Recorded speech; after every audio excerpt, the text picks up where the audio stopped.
আসসালামু আলাইকুম, channel I সংবাদে আপনাদের সবাইকে আমন্ত্রণ জানাচ্ছি আমি আলাভি জাহান। বিস্তারিত সংবাদের শুরুতেই জানিয়ে দিচ্ছি সুপার ফ্রেশ ফর্টিফাইড সয়াবিন তেল সংবাদ শিরোনামগুলো। উপদেষ্টাদের আশ্বাসে 13 ঘণ্টা পর হাসপাতালে ফিরলেন জুলাই আগস্ট আন্দোলনে আহতরা, চিকিৎসায় ব্যর্থতা স্বীকার করে উপদেষ্টাদের দুঃখ প্রকাশ। জীবাশ্ম জ্বালানি নির্ভরতা দূর করতে নতুন ও টেকসই সংস্কৃতি নির্মাণে প্রধান উপদেষ্টার আহ্বান, 3-0 তত্ত্বের আলোকে বিশ্বকে এগিয়ে নেওয়ার তাগিদ। বিশ্ব ইজতেমা ও কাকরাইল মসজিদ নিয়ে তাবলিগ জামাতের দুই পক্ষের দ্বন্দ্বের সাময়িক অবসান, এপ্রিল পর্যন্ত কাকরাইলে আগের নিয়ম মানার সিদ্ধান্ত। এবং জলবায়ু পরিবর্তনে প্রতি বছর মরুকরণের শিকার প্রায় 10 কোটি হেক্টর এলাকা, দীর্ঘমেয়াদী খরার ঝুঁকিতে উত্তরাঞ্চলের 22 জেলা। সংবাদ শিরোনামগুলো জানাচ্ছিলাম। এখনকার এই সংবাদ আয়োজন একই সঙ্গে চ্যানেল আই এর ইউটিউব চ্যানেলে এবং চ্যানেল আই এর ওটিটি প্ল্যাটফর্ম আই স্ক্রিনে লাইভ স্ট্রিম হচ্ছে। এবারে বিস্তারিত সংবাদ। কোটা আন্দোলনে আহতদের চিকিৎসা ব্যবস্থাপনায় ভুল স্বীকার করে দুঃখ প্রকাশ করেছেন সরকারের কয়েকজন উপদেষ্টা।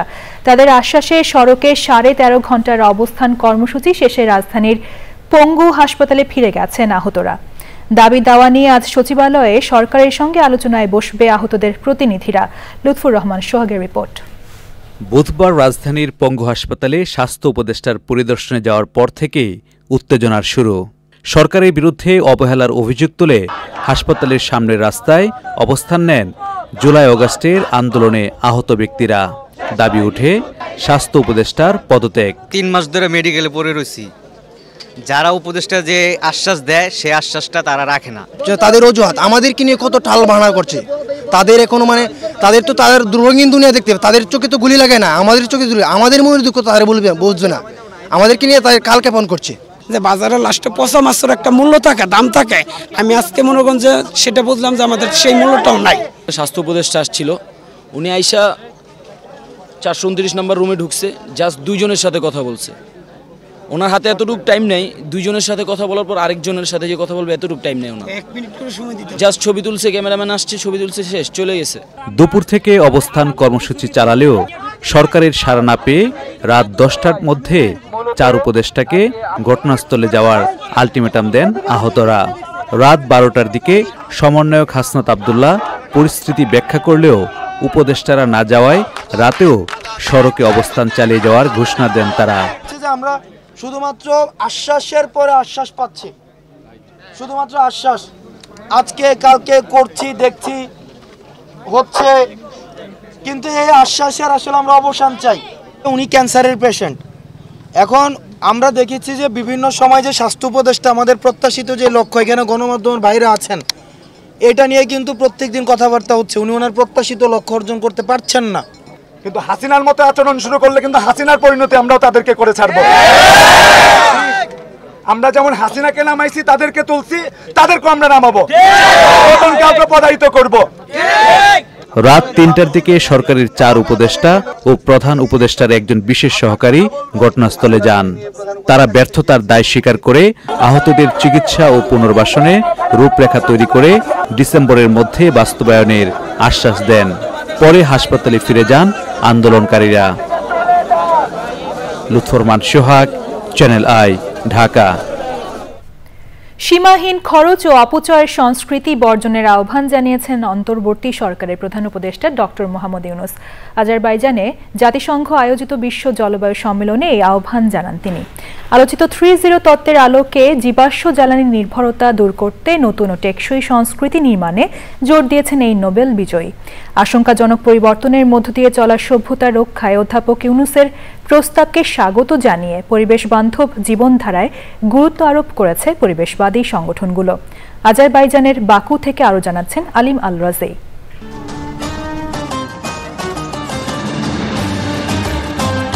নানান প্রত্যাশা ও প্রাপ্তির ফিরিস্তি নিয়ে প্রতি বছর আয়োজিত হচ্ছে জাতিসংঘ বিশ্ব জলবায়ু সম্মেলন। এরই ধারাবাহিকতায় বাকুতে চলমান সম্মেলনে 25টি দেশ দ্রুত ও উচ্চাকাঙ্ক্ষী জলবায়ু পদক্ষেপের প্রতিশ্রুতি ঘোষণা করেছে। এর বিপরীতে 2023 সালে COP28-এ দেশগুলোর প্রতিশ্রুতি সত্ত্বেও 2024 সালে কয়লা, তেল ও গ্যাসের ব্যবহার বেড়েছে। যদিও বৈশ্বিক উষ্ণতা 1.5 ডিগ্রি সেলসিয়াসের মধ্যে সীমাবদ্ধ রাখতে 2030 সালের মধ্যে কার্বন নিঃসরণ 43% কমানো প্রয়োজন। এমন পরিস্থিতিতে আত্মঘাতী মূল্যবোধের প্রচার বন্ধ করে ধরিত্রী ও সভ্যতার পক্ষে কল্যাণকর জীবনধারা নিশ্চিতের আহ্বান জানিয়েছেন অন্তর্বর্তী সরকারের প্রধান উপদেষ্টা অধ্যাপক doctor Mohammad Yunus. His Excellency Mr. Mohammad Yunus, Chief Advisor of the Interim Government of Bangladesh. It's a big task and raises big questions. I seek your indulgence to share with you my long-standing dream of creating a world of 3 zeros.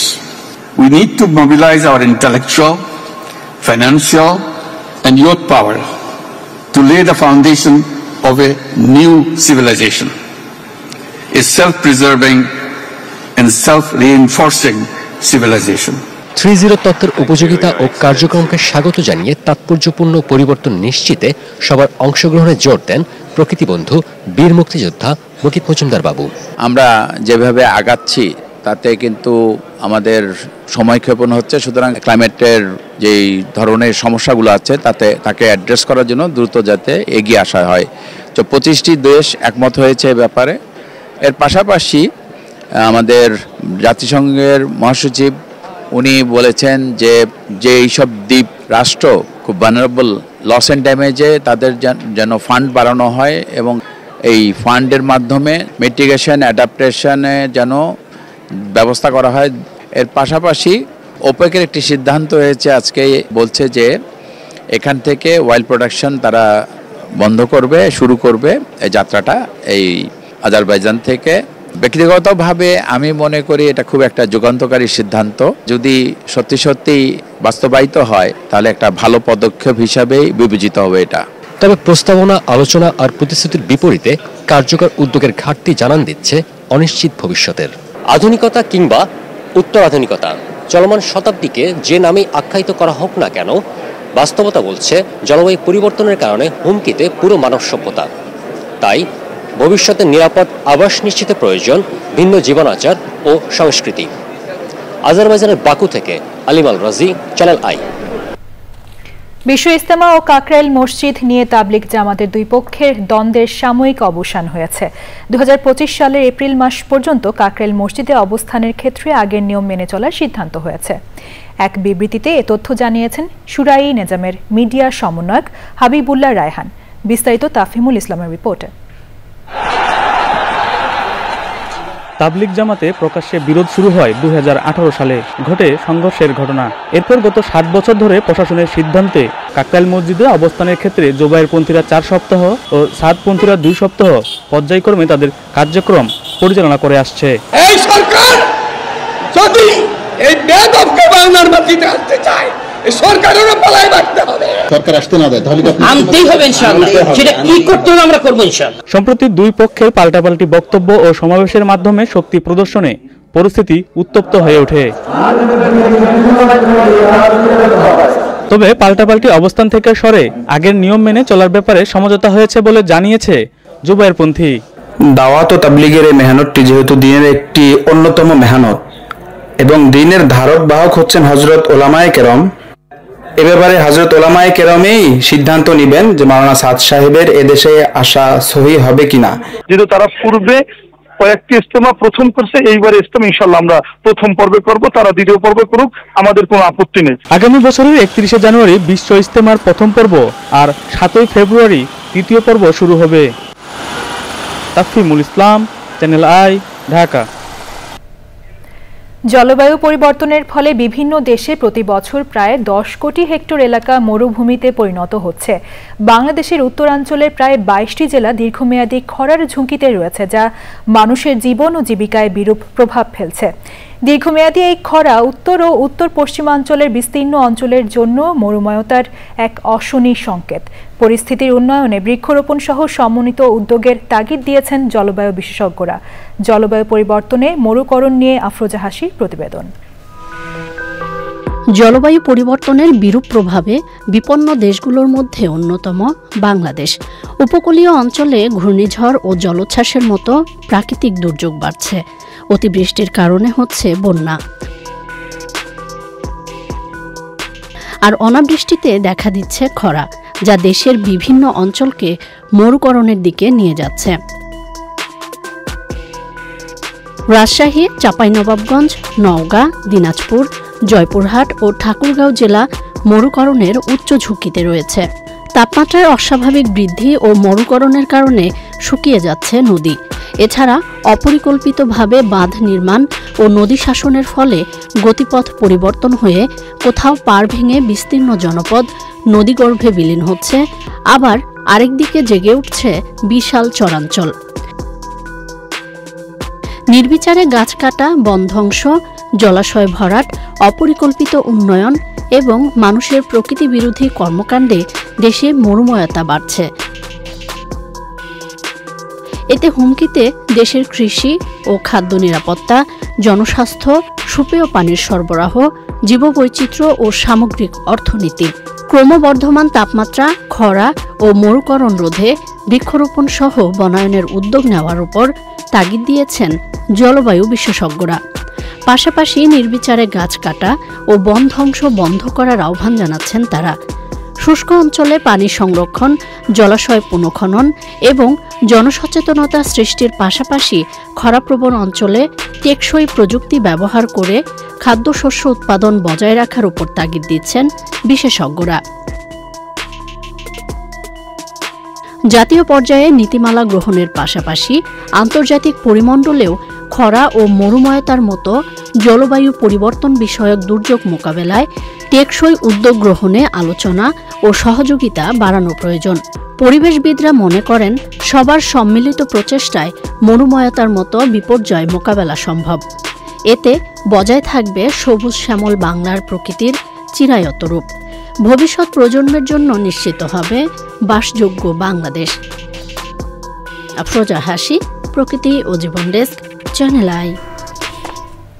জলবায়ু পরিবর্তনে মরুকরণ নিয়ে বিশেষ অনুষ্ঠান দেখবেন আজ রাত 10:15 প্রকৃতি ও জীবন অনুষ্ঠানে। লেখাপড়ার পাশাপাশি আত্মনির্ভরশীল হওয়ার উপায় হিসেবে ছাদ কৃষিকে বেছে নিয়েছেন শরীয়তপুরের এক তরুণ শিক্ষার্থী। দেশ বিদেশের শত শত রকমের ফুলের চারা বিক্রি করে বছরে আয় করছেন লাখ টাকা। বিস্তারিত জানাচ্ছেন শাইখ সিরাজ। শরীয়তপুর শহরের উত্তর পালং এলাকা। এখানে গত 4 বছর ধরে নিজ বাড়ির আঙিনা এবং ছাদে ছাদ কৃষি চর্চা করছেন তরুণ শিক্ষার্থী ইমরান আহমেদ। এই 2200 বর্গফুটের ছাদে রয়েছে কয়েকশো রকমের ফুলের গাছ। আমি যখন 3 বা 4-এ পড়ি তখন থেকেই ধরেন ফুল গাছের প্রতি অনেক ভালোবাসা ছিল, তখনই চারা করা হতো এবং আপনার ভিডিওতেও অনেক দেখা হতো। বাগানগুলো দেখে আমি বাগান করব। আমাদের আগে ছাদ ছিল না, তারপরে আমাদের ছাদ হলো 3-4 বছর আগে আমাদের বিল্ডিংটা করা হলো, এরপরেই বাগানটা শুরু করে দেই। প্রায় 300 প্রজাতির জবা ফুলের সংগ্রহটি সবচেয়ে বেশি ব্যতিক্রম। এটা কি সাধারণ এটা দেশি? হ্যাঁ হ্যাঁ হ্যাঁ, গোলাপি জবা। হ্যাঁ, এগুলো দেশি ভ্যারাইটি। আপনার পুডেল জবা মানে দোতলা, দুইটা হয় আপনার, এখানে একটা এখানে একটা। একটার মধ্যে দুটো হয়? হ্যাঁ হ্যাঁ, দুইটো। এগুলিও জবা? হ্যাঁ হ্যাঁ, এই যে এখানে একটা ফুটে আছে জবা, দেখতে পাচ্ছেন নিচে। ওয়াও, এটা অসাধারণ। এটার নাম কি? আদ্রিতা। এটা ধরেন বাংলাদেশে অনেক কম সংখ্যক মানুষের কাছে, মিনিমাম ধরেন 5-6 জনের কাছে হবে এটা। তোমার জবার কালেকশন কত ধরনের বললা রঙের? প্রায় 300-র কাছাকাছি হবে। বাংলাদেশে আর কার কাছে? বাংলাদেশে যদি আপনি টপ 5 বলেন জবার কালেকশন, তার ভিতরে আমার নাম চলে আসবে। আরে বাবা! শুধু ছাদ কৃষি নয়, এটি যেন রীতিমতো এক নার্সারি। এখান থেকে চারা সরবরাহ হয় দেশের 64 জেলাতেই। এখন যদি কেউ জিজ্ঞেস করে তুমি কি করো, আমি বলি আমি পড়াশোনা করি প্লাস একজন উদ্যোক্তা। উদ্যোক্তা বলা এটাই সব থেকে বেশি গর্বের ব্যাপার বর্তমানে। এখন মান্থলি তোমার আর্নিং কিরকম থাকে? জাস্ট এমনি জানার জন্য। জবা ফুলে সেল করেছিলাম এক মাসে মিনিমাম 1.5 লাখ টাকা জবা সেল করেছিলাম। তাই? হ্যাঁ হ্যাঁ হ্যাঁ, দামি। হ্যাঁ হ্যাঁ, চারাগুলো। তারুণ্যের চোখে বদলে যেতে পারে সবকিছু। আগের ছাদ কৃষির ধ্যান ধারণাকে পাল্টে দিয়েছে বাণিজ্যিক রূপ এই তরুণ। মফস্বল শহরে থেকে ছোট্ট একটি ছাদকে ব্যবহার করে নানান ফুল ফলের সমাবেশ ঘটিয়ে চারা উৎপাদন, এটি তার বাণিজ্যের মূল মন্ত্র।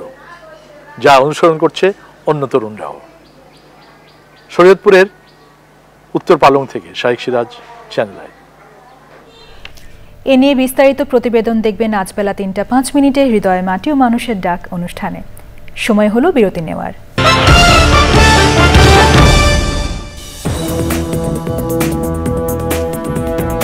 বিরতির পর আবারও আমন্ত্রণ জানাচ্ছি। বাংলাদেশেই যেন ইউরোপের সকল দেশের কাজ সম্পন্ন করা যায় এবং ভিসার জন্য নাগরিকদের অন্য দেশে যেতে না হয়, এমন দাবি জানিয়েছে ইউরোপ ভিসা প্রত্যাশী ঐক্য পরিষদ। জাতীয় প্রেস ক্লাবের সংবাদ সম্মেলনে সংগঠনটি ৫ দফা দাবি তুলে ধরে। সংবাদ সম্মেলনে বক্তারা বলেন, বাংলাদেশ থেকে ইউরোপের বিভিন্ন দেশে অভিবাসন, শিক্ষা ও কর্মসংস্থানের লক্ষ্যে যাত্রা করা নাগরিকের সংখ্যা বাড়ছে। ইউরোপের সব দেশের কনসুলেট এবং এম্বাসি চালু করা গেলে নাগরিকদের ইউরোপে প্রবেশের প্রক্রিয়া, ভিসা ও অন্যান্য সেবা আরও সহজ হবে এবং ইউরোপ যাওয়ার খরচ কমবে। এবার নিটোলটাটা কৃষি সংবাদ।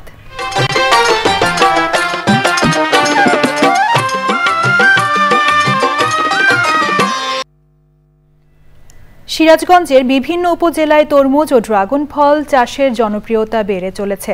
১২ মাসি তরমুজ ও ড্রাগন চাষে সাফল্য পাওয়ায় এ অঞ্চলে বেশিরভাগ কৃষকের মাঝে এসব ফল চাষে আগ্রহ বেড়েছে। পিছিয়ে পড়া জনগোষ্ঠীর কর্মসংস্থান সৃষ্টিতে পিকেএসএফ এর অর্থায়নে উন্নয়ন সংস্থা এনডিপি এর ক্ষেত্রে উদ্যোক্তাদের সহযোগিতা করছে।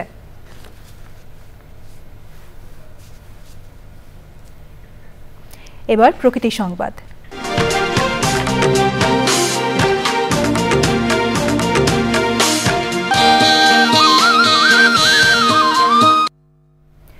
অব্যবস্থাপনা ও উদাসীনতায় মৃতপ্রায় বরিশালের লাকুটিয়া খাল। এতে জলাবদ্ধতা ও স্বাস্থ্য ঝুঁকি সহ বেড়েছে বিভিন্ন রোগের প্রকোপ। জাতীয় যুব দিবস ২০২৪ উপলক্ষে যুব উন্নয়ন অধিদপ্তরের কর্মসূচির অংশ হিসেবে খালটির পরিচ্ছন্নতায় অভিযানে নেমেছে পরিবেশবাদী সংগঠন প্রকৃতি ও জীবন ক্লাব ও স্বেচ্ছাসেবীরা। উদ্যোগে স্বাগত জানিয়ে খাল সংরক্ষণে কর্তৃপক্ষকে উদ্যোগী হওয়ার আহ্বান সচেতন মহলের। সবশেষে সুপারফ্রেশ ফর্টিফাইড সয়াবিন তেল সংবাদ শিরোনামগুলো জানিয়ে দিচ্ছি আরও একবার। উপদেষ্টাদের আশ্বাসে ১৩ ঘণ্টা পর হাসপাতালে ফিরলেন জুলাই আগস্ট আন্দোলনে আহতরা। চিকিৎসায় ব্যর্থতা স্বীকার করে উপদেষ্টাদের দুঃখ প্রকাশ। জীবাশ্ম জ্বালানি নির্ভরতা দূর করতে নতুন ও টেকসই সংস্কৃতি নির্মাণের প্রধান উপদেষ্টার আহ্বান। 3-0 তত্ত্বের আলোকে বিশ্বকে এগিয়ে নেওয়ার তাগিদ।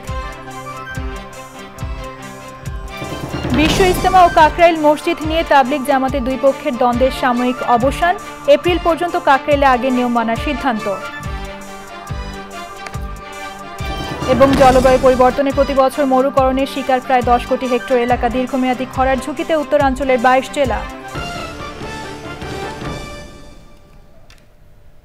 চ্যানেল আই এর সর্বশেষ সংবাদ জানতে ভিজিট করুন channelionline.com-এ। যুক্ত থাকুন আমাদের সোশ্যাল মিডিয়া প্ল্যাটফর্মগুলোর সাথে। পরবর্তী শীর্ষ খবর দেখার আমন্ত্রণ জানিয়ে শেষ করছি। ধন্যবাদ।